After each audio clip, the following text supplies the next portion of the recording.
Hello viewers, welcome to IT System Admin and Information Technology Learning tutorial channel for you.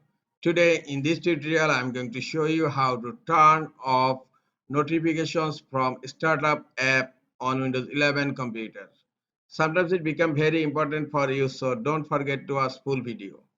To turn off notifications from startup app on Windows 11 computer, right click on Start menu, click on Settings. In left pane, click on System. Now click on Notifications. Now scroll down.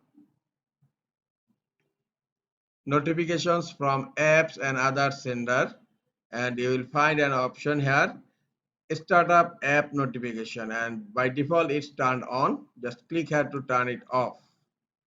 Now Startup App Notification is turned off on Windows 11 computers. This is all for today. Hope this tutorial is helpful for you. Keep watching for next tutorial. Thank you very much.